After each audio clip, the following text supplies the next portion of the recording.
Sore, Pak Gunawan. Kami dari kelompok 6 akan melanjutkan penjelasan komponen Jahman pada penerapan di PT Pembangunan Properti. Di mana di sini terkait sebelumnya perkenalkan kelompok kami terdiri dari 3 orang. Saya, Mesal Veronica, ada Bapak Adam dan Bapak Rifki.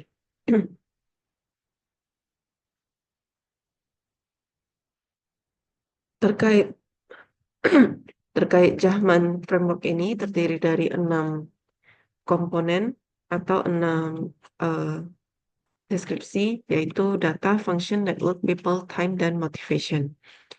6 representatif, yaitu planner, owner, designer, builder, programmer, dan user. Pada bagian kedua ini kami akan menjelaskan lebih lanjut implementasi Jahman Framework pada perusahaan PT Pembangunan Properti, yaitu komponen people, time, dan motivation.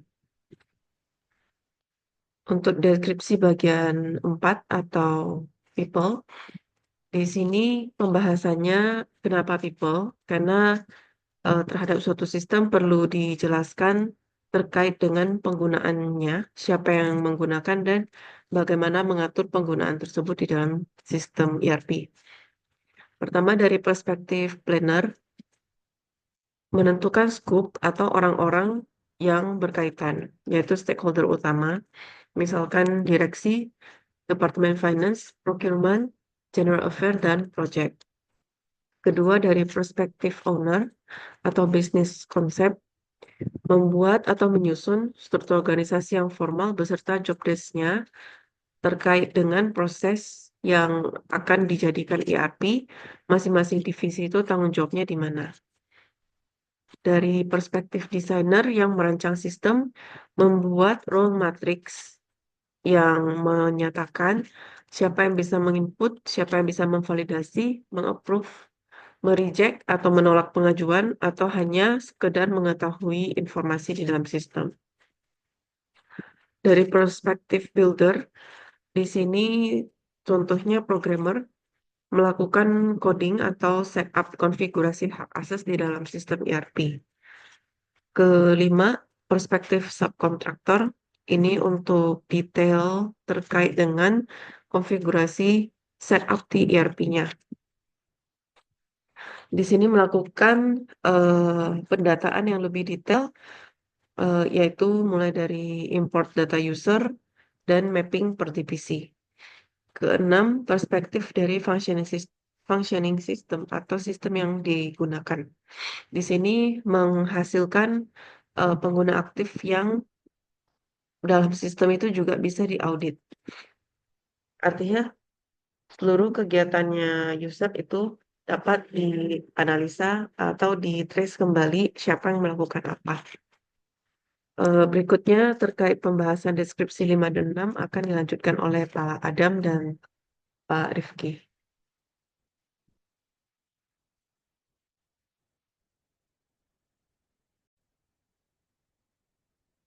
Baik, saya akan mencoba untuk menjelaskan kolom berikutnya dalam Jackman Framework, yaitu time atau when. Kolom time atau when dalam kerangka kerja Jackman Framework mewakili dimensi waktu, yaitu bagaimana sistem menangani aspek urutan kejadian, jadwal, siklus, dan waktu pelaksanaan aktivitas dalam suatu enterprise. Kolom ini menjawab pertanyaan kapan sesuatu terjadi. Nah, ketika diterapkan pada implementasi smart property, misalnya pada perusahaan properti yang berbasiskan pada blockchain dan smart contract, kolom ini menjawab pertanyaan tentang kapan proses kejadian atau aktivitas terjadi.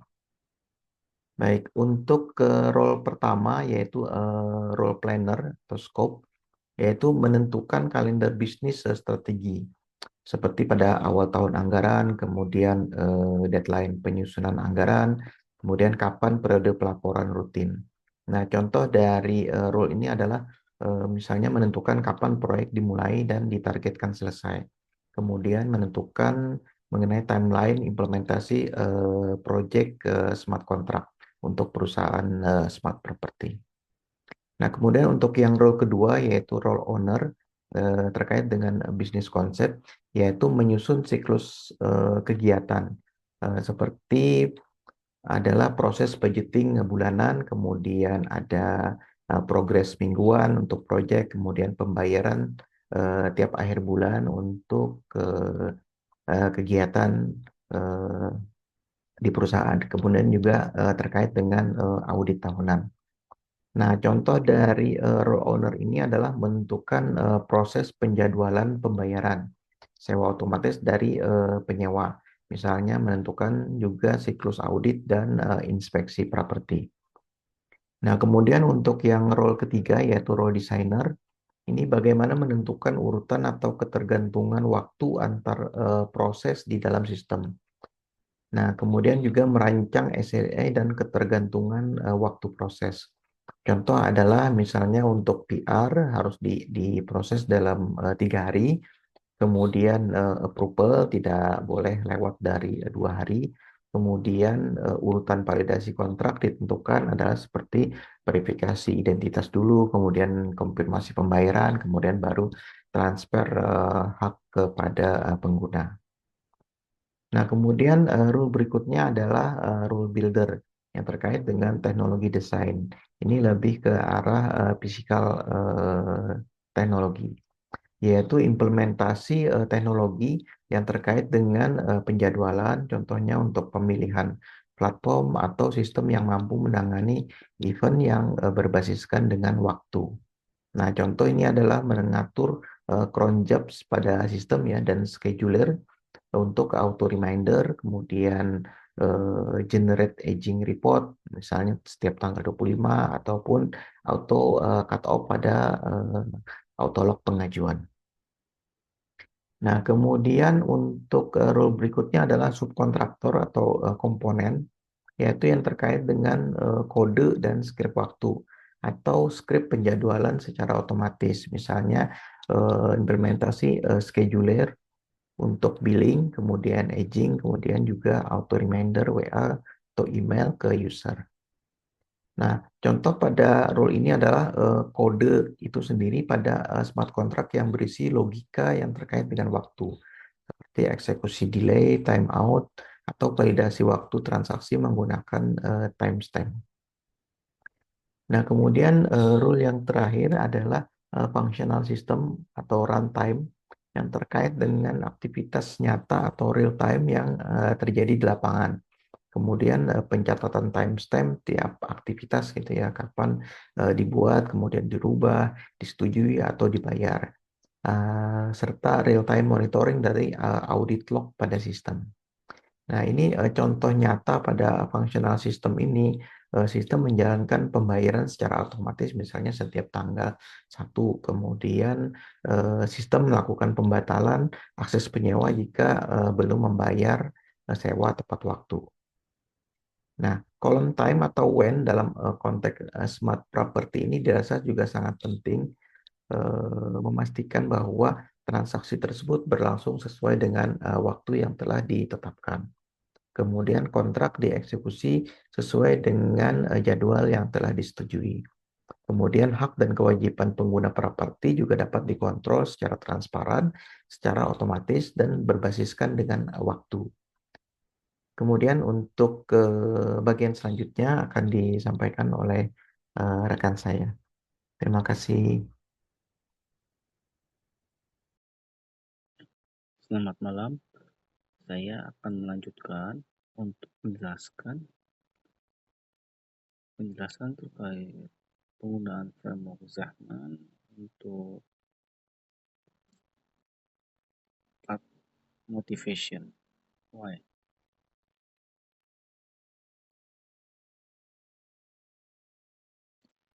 Motivasi dalam Zahman framework berfokus pada alasan dibalik pemilihan solusi dan bagaimana solusi tersebut dikembangkan. Dalam mencakup pemahaman tentang tujuan dan aktivitas yang mendorong kinerja dalam arsitektur perusahaan, motivasi juga mencakup identifikasi kebutuhan bisnis, requirement, dan bagaimana secara teknikal arsitektur dapat memenuhi kebutuhan tersebut. Selain itu, penting untuk mempertimbangkan faktor-faktor eksternal yang mempengaruhi keputusan arsitektur seperti tren industri, teknologi baru, sehingga dengan memahami motivasi ini, organisasi dapat lebih baik dalam merancang dan menerapkan solusi yang efektif.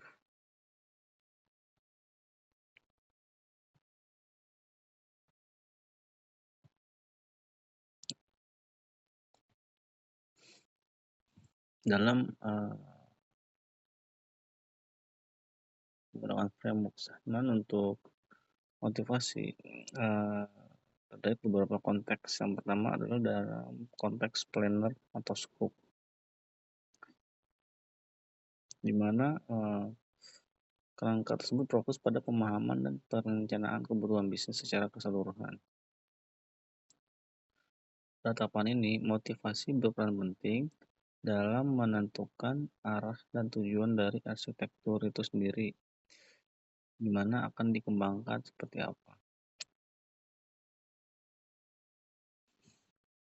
Terkait poin-poin penting dalam planner scope, 4 motivasi diantaranya adalah mendefinisikan tujuan bisnis, mengidentifikasikan kebutuhan stakeholder, menentukan ruang lingkup proyek, melakukan analisa internal dan eksternal, serta melaksanakan pengembangan secara strategis. Dan yang paling penting dari lainnya adalah bagaimana berkomunikasi dan berkolaborasi. Dengan demikian, planner scope dalam motivasi Sachman berfungsi sebagai fondasi untuk merancang arsitektur yang selaras dengan tujuan bisnis, memastikan bahwa semua aspek yang relevan dipertimbangkan dan diintegrasikan dalam proses perencanaan. Berikutnya untuk owner bisnis konsep, di mana berfokus pada pemahaman konsep bisnis dan bagaimana arsitektur dapat mendukung tujuan dan bisnis strategi. Tahap ini dalam motivasi berperan dalam mengidentifikasi dan merumuskan elemen-elemen kunci dari bisnis yang menjadi dasar bagi pengembangan arsitektur.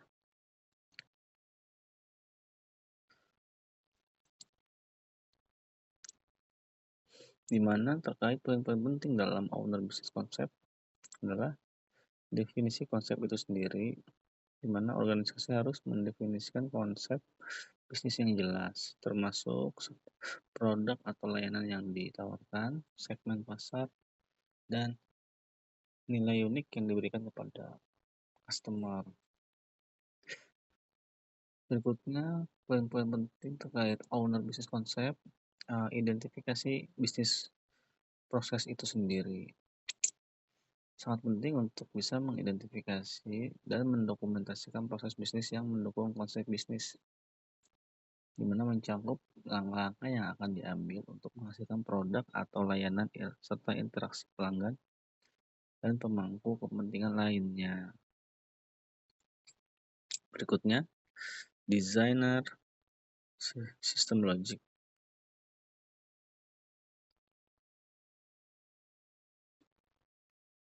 di mana berfokus pada perancangan sistem dan logika yang mendasari komponen-komponen dalam arsitektur yang untuk berinteraksi mendukung konsep bisnis, di mana berperan dalam merumuskan solusi teknis yang akan memenuhi kebutuhan bisnis yang telah diidentifikasi sebelumnya. Di mana tahapan-tahapan dalam beberapa poin terkait desain sistem logik, yaitu pertama merancang arsitektur sistem,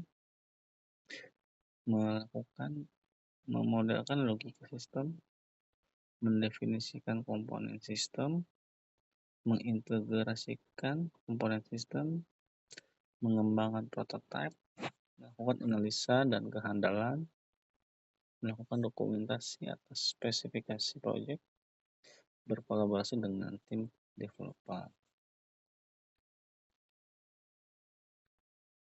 Berikutnya untuk builder atau tech design, di mana berfokus pada perancangan teknis dan implementasi dari sistem yang telah dirancang pada level sebelumnya. Tahap ini, motivasi berperan penting dalam memastikan bahwa solusi yang dikembangkan dapat memenuhi kebutuhan bisnis dan logika sistem yang ditetapkan.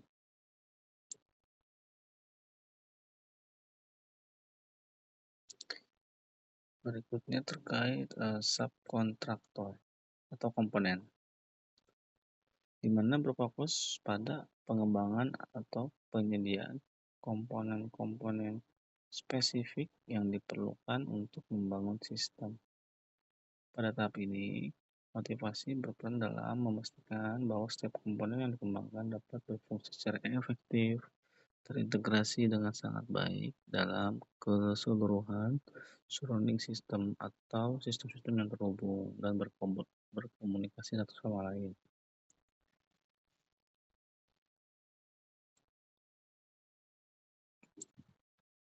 Untuk yang terakhir, functional system atau runtime.